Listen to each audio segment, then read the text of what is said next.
চাপৰৰ সোণামুখীত অসমৰ সুনামধন্য কণ্ঠশিল্পী জুবিন গাৰ্গৰ শ্ৰদ্ধাঞ্জলি অনুষ্ঠান। ধুবুৰী জিলাৰ চাপৰৰ সোণামুখীত আব্দুল জব্বাৰৰ নামৰ এখন ষ্টুডিঅ'ত হাতথ্ৰব জুবিন গাৰ্গৰ শ্ৰদ্ধাঞ্জলি জ্ঞাপন। এই শ্ৰদ্ধাঞ্জলি অনুষ্ঠানত উপস্থিত থাকে নামনি অসমৰ কণ্ঠশিল্পী ক্ৰমে আব্দুল জব্বাৰ, মোলামুদ্দিন মণ্ডল, ৰেশমিতাৰা, ৰজিনা পাৰবিন, নাৰ্গিছ পাৰবিন আৰু লগতে বিভিন্ন ভক্তপ্ৰাণসকল। যোৱাকালি অসমৰ স্বনামধন্য কণ্ঠশিল্পী যোৱাকালি আমাৰ অসমৰ স্বনামধন্য কণ্ঠশিল্পী জুবিন গাৰ্গৰ মৃত্যুৰ খবৰ পাই আমি অতি মৰ্মাহত হৈছোঁ। জুবিন গাৰ্গ আমাৰ অসমৰ গৌৰৱ আছিল। তেওঁ এই পৃথিৱীৰ পৰা চিৰবিদায় ল'ব, সেয়া অনুৰাগীসকলে মানি ল'ব পৰা নাই। তেওঁ অনুৰাগীসকলৰ মাজত এক হাহাকাৰময় পৰিস্থিতি বিৰাজ কৰিছে।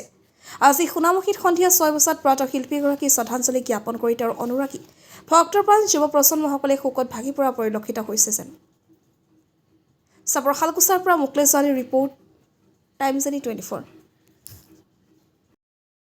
জুবিন দাৰ নাই, এই সন্দৰ্ভত কি জনাব?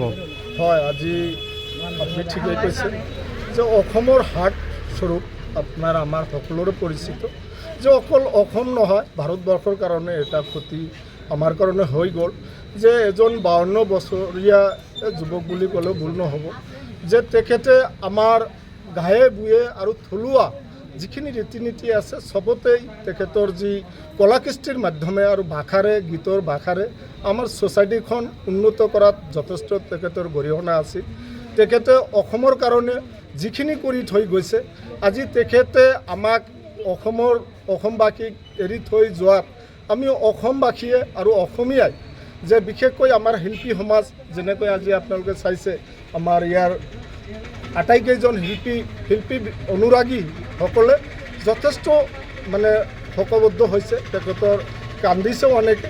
আপোনালোকে জানে যে জুবিন দাক নাপায় যে আজি শিল্পী সমাজে এনেকৈ বিভিন্ন দূৰ দূৰান্তৰ পৰা আহি তেখেতে যে আমাৰ এই শিল্পীগৰাকীক শ্ৰদ্ধাঞ্জলি জনাইছে, যে তেখেতে আজি ইয়াত আমি চাবলৈ পাইছোঁ বহুতো শিল্পী, বহুতে জুবিন দাৰ অনুৰাগীসকলে বহুতে কান্দিছে, যে এনেকুৱা এজন প্ৰতিষ্ঠিত শিল্পী, সাহিত্যিক, এনেকুৱা এজন জ্ঞানী শিল্পী কেতিয়াও হয়তো সম্ভৱত অসমত আমি নাপাম।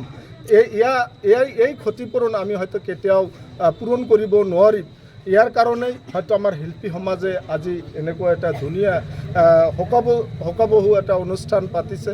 ইয়াত আমি চাবলৈ পাইছোঁ বিভিন্ন সাহিত্যিক, সমাজসেৱক, শিল্পী, সাংবাদিক সকলোৱে সহযোগিতা কৰিছে।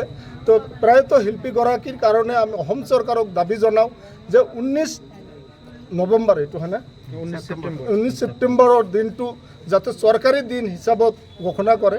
আমি অসম চৰকাৰক শিল্পীগৰাকীৰ এনে অসমৰ মেইন পইণ্টত যেনেকুৱা ভূপেন হাজৰিকাদেৱৰ স্মৃতি বনাই ৰাখিছে, এই শিল্পীগৰাকীক তেনেকৈ অসমৰ বিভিন্ন মেইন পইণ্টত তেখেতৰ স্মৃতি আমি বনাবলৈ অসম চৰকাৰক আমি দাবী জনাইছোঁ।